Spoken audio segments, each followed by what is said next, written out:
Hi guys, so I've actually been ill for the past 5 days, and so I started to feel ill on Saturday, and literally Saturday and Sunday I could not even get out of bed. It was that bad. I haven't felt that bad, well, really ever.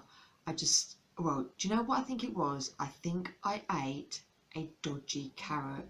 Of all the things that could make you feel sick, I think I ate a bad carrot, and I didn't realize it at the time. Well, I am partly to blame for this because when I eat carrots like as a snack, I don't peel them and I don't wash them. I just munch them. And I was eating this carrot and I thought something smells bad, and I couldn't work out what the smell was. And then as I was eating the carrot, I was like, oh my god, this carrot smells really bad. And that was on the Friday after graduation, and then Saturday I woke up and just felt so sick. And as I say, I spent Saturday and Sunday virtually in bed, not moving. And then, so today's Thursday, so Monday, Tuesday, Wednesday, I felt a bit better, but still not right. And so for those 5 days since Saturday, all I've been able to eat is Heinz tomato soup and white toast. And this is what I want to talk about today, about your eating disorder being triggered, because my eating disorder has now very much been triggered. And this is because, as I say, all I've been able to eat is soup and bread, and it has been because I have felt too sick to eat anything else, and that has felt like all I could stomach.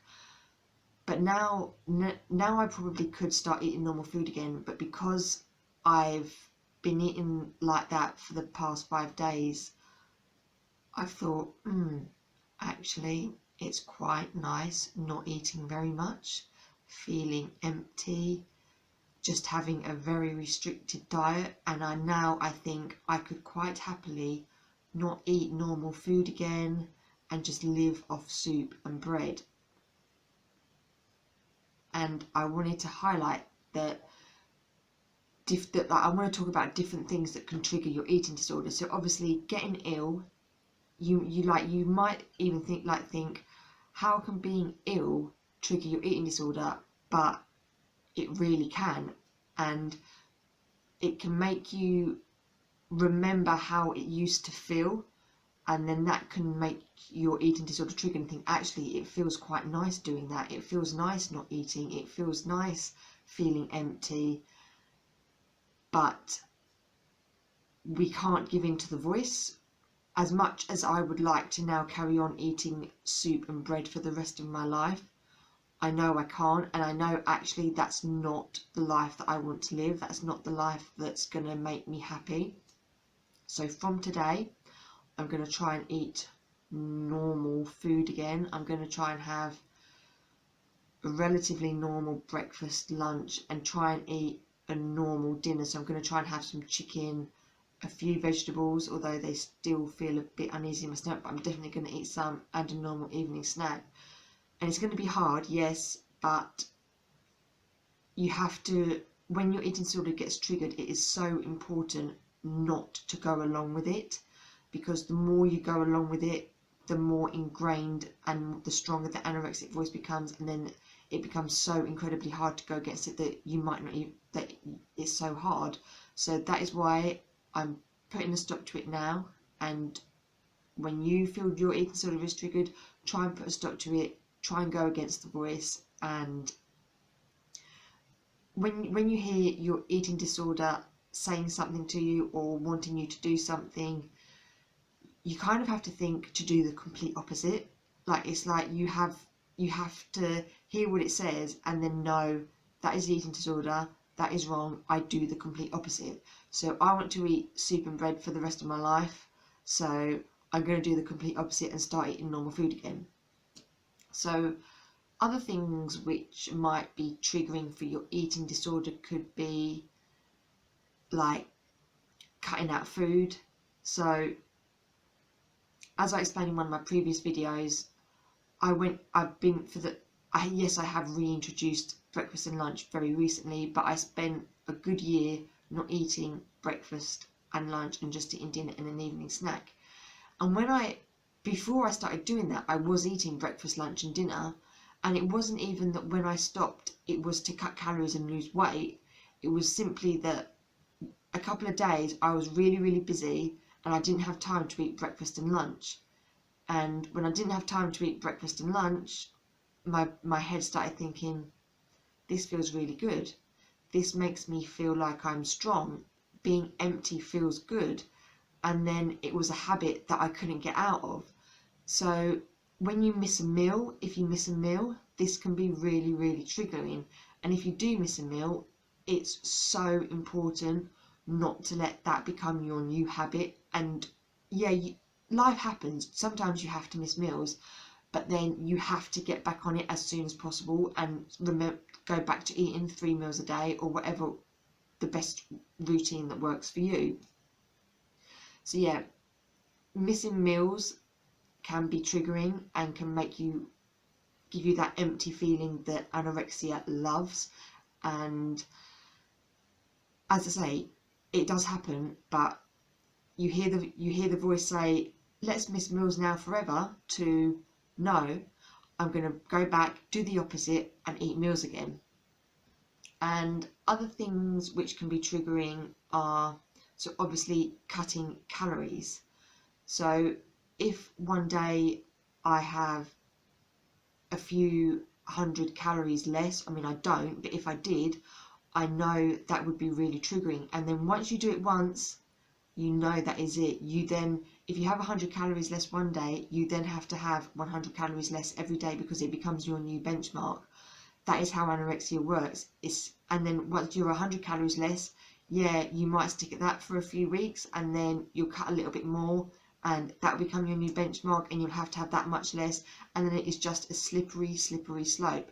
So cutting calories, even if it's just once, it can be so triggering. And it's not even necessarily regarding losing weight that's the trigger, because I know you might be able to cut a few calories and it not have any effect on your weight. Like if you cut 10 calories, I mean ideally we shouldn't be counting calories, but say you cut a little bit of calories, it might not have any effect on your weight, but it's the act of doing it that reinforces the anorexia.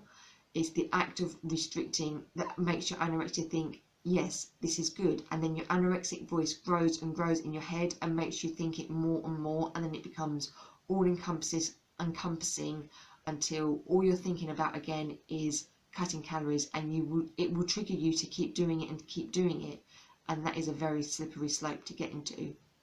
And still on food wise, obviously there's a lot of stuff on social media at the moment about veganism, clean eating, being gluten free, things like that, which are fine if you do it completely honestly, and if for health reasons you do need to be gluten free or you do need to not eat meat. But for many people with eating disorders, doing a vegan diet, doing a clean eating diet, it's going to be a trigger. Like sometimes I say to my mum, do you know what, I might stop eating red meat, and my mum's like, no Rebecca, because you will then start cutting out more and more and more. And it's true, you do. And for someone with an eating disorder, you can't just be like, being vegan and eliminating food groups, it can be so triggering. And I know that if I was to cut out food groups, I would then want to cut out more and more and more until my diet became so restricted again, and then anorexia would have completely taken over and I would have been triggered right back into anorexia simply because I was following the fad of veganism or clean eating or gluten free. So if you're thinking about doing one of these diets, I really urge you to be really careful. Yes, if you've got health reasons, do it, but it can often, you might not often realize it yourself, that actually your anorexia is using it as an excuse to get back into your head more. So you might be thinking very innocently, do you know what, I'm going to go vegan, I'm going to help the planet, I'm going to save the animals, but it's actually your anorexia is going to thrive on that. And for some people, yeah, it works brilliantly and I have no problem with that, but for someone with an eating disorder it can be so dangerous. And I think it's so important, just people should enjoy food, people should eat all food groups if they can, eat everything in moderation. Food shouldn't be restricted. Food groups shouldn't be eliminated from people's diets unless there are health reasons, I personally think. And I don't want people preaching to me to follow a certain diet, to follow veganism, to follow whatever, because for me, I can't. I know I can't. It will lead me right back into the terminal decline of anorexia, and it can be really triggering. So another thing which can be, you need to be aware of with being triggered is exercise. I know for me, I really struggled with exercise in the depths of anorexia. I was an over-exerciser. And actually, being ill for the past 5 days, for 2 days, I didn't go for my daily walk, which I haven't done for over 8 years. And it was really, really hard, but I was just too ill. Being ill has helped me not to exercise, but generally day to day my exercise is quite, well, very much controlled. I know what I do and I do it all the time, and it's a finite amount and that is it. And that is sometimes where your eating disorder can be triggered. If, say, one day I don't know, say you go out for a walk and you do 10 minutes more than you would normally do, then again, like the food in your head, that is your eating disorder, bang, triggered.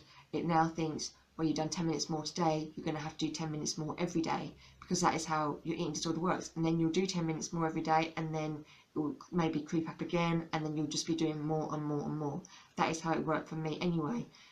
And it can even be as simple, like for me, because I've been trying to reduce the amount I've been exercising, so, and I've been cutting down, but then even say something as walking around a supermarket, like sometimes I have to think to myself, no, don't use this for your anorexia to think, well, I'll go to a supermarket just so that I can walk around. Like, no, that's what my anorexia is saying, so I do the opposite and I don't do it. It's always, anorexia says this, Rebecca does the opposite. That is how that is the best way I find to try and combat triggers from my eating disorder. And obviously, some days you are likely to do more exercise than another. It just happens. But now I have to make a conscious effort, not from my head, not to then make that my new fixed amount and say, okay, yeah, I did more today, but tomorrow I'm going to go back and not do as much. So obviously you've got weight loss, which everyone knows is going to trigger you. If you start losing weight, your eating disorder is going to be triggered. Laxatives, I've never personally taken laxatives. I haven't actually done a number 2 since I've been ill. Like I had really bad diarrhea, so I took a couple of anti-diarrhea pills and it's completely bunged me up. And I'm very, very reluctant to take anything to get my bowels moving, because I know it might become addictive and I do not want to go down that route. So I'm just going to let it happen naturally. So again, something as simple as getting constipated and taking constipation relief can trigger someone with an eating disorder, because they then feel flushed out and they like that feeling and they're then stuck in that cycle. So that's another one.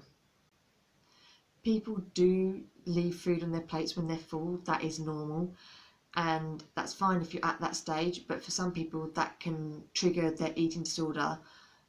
So you've got to think, okay, they're leaving food, that's fine for them, but for me, my eating disorder says leave food, so I'm going to do the opposite and I'm going to eat everything on my plate. And I always generally, well, I think I always do actually, eat all of my meal when I go out with my friends. So that could be another potential trigger. And that is all I can think of right now. If I think of any more, I'll come back and film some more, but I hope you've enjoyed this vlog, and if you like my channel, I hope you found it helpful, and please subscribe to my channel. Thank you.